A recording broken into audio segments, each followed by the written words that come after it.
way that we can look at the energy or the chi of our food is looking at the colors, because colors are vibrations, they're energies themselves. And so different colored foods give us a different energy. So we have 5 different colors in the Taoist nutrition, and each group of colored foods gives us a different vibration. So green foods are particularly good for the liver and cleansing. So green is the color of the liver, and if you want to know what's good for your liver, just eat green and you're going to be safe. Salads, anything leafy, green juices, wheatgrass juice, we had that today for lunch. Fantastic for cleansing the liver. Peggy's just invented some super green drink, and we've got Jason here growing us lots of green sprouts. All of these things help us to cleanse and detoxify the liver, and most of our livers need that.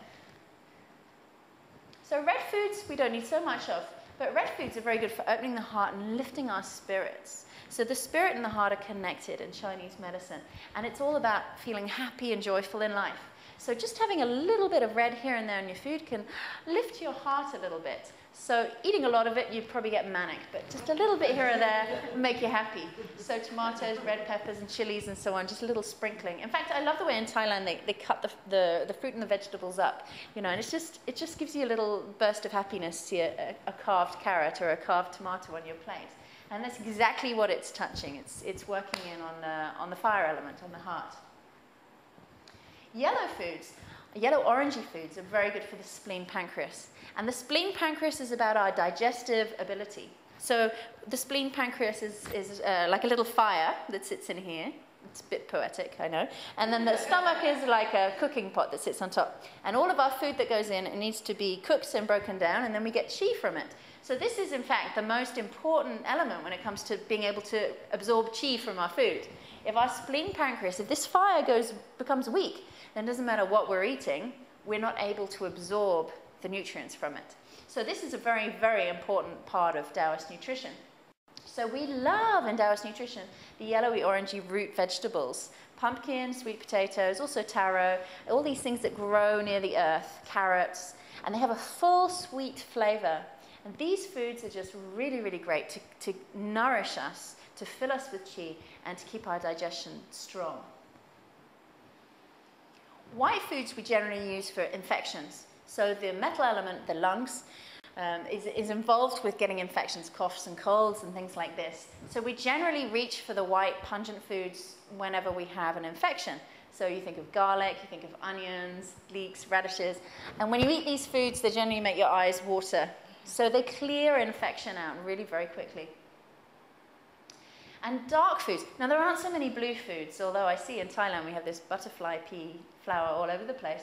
But generally, for the kidneys, we're looking at dark foods. So black beans and kidney beans and blackberries. These are all the kind of foods that really nourish the kidney.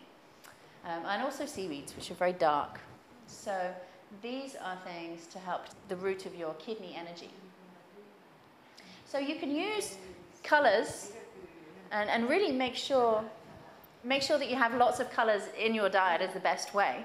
So you notice that very centering foods are bland, they have no flavor, and pretty much no color. So you have things like rice and so on that are just dull. And they're very good as a bulk of a diet. And then the color is used like sort of poetry and art around the rest of the plate to keep all of your organs harmonized. Flavors. Each flavor has a different effect on our chi. And so we can also, just by eating a food, just by tasting it, we can work out what it's going to do to the chi of our health. So sour, for example, draws chi into the body. If you suck a lemon, you actually go, you actually make a face like you're drawing in chi. So eating a lot of sour draws things inwards. And bitter draws the chi in and down. Bitter is very, very good for heat and for headaches and for fevers. So all over the world, actually, if you taste the herbs that the old wives would use whenever people had a fever, always bitter, always disgusting. And hot-headed, hot-tempered, or people who want to lose weight. Sweet, we all know this one, it lifts our chi up, so it makes us feel happy. There's actually different qualities of sweet and very, what we call empty sweet, like honey and sugar and sweets just lifts the energy up very, very fast. And the same with our blood sugar levels. So we look more for full sweet in Taoist nutrition. That's the pumpkin and the sweet potatoes and the carrots. They lift up but more gently, and so it's more sustaining. However, we all tend to go for the fast sweet now and again and rush up and then crash down later. So our actual energy levels, when it comes to fatigue, when it comes to having even energy levels, the sweet flavor is key.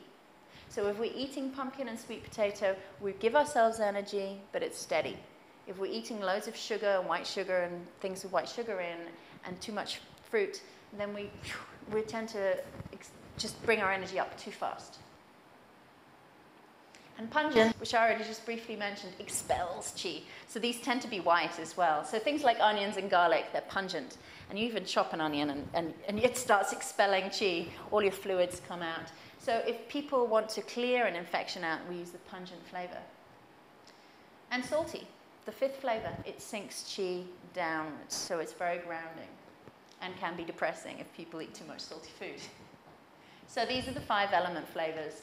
We've got sweet with the earth element, which is the center of our diet, this full sweet flavor. We've got the sour, which is associated with the liver and the wood element. We've got bitter, which cools and calms the heart. We've got pungent, which clears out the lungs. And we've got salty, and good mineral salts nourish the kidneys. And of course, poor quality salts abuse the kidneys.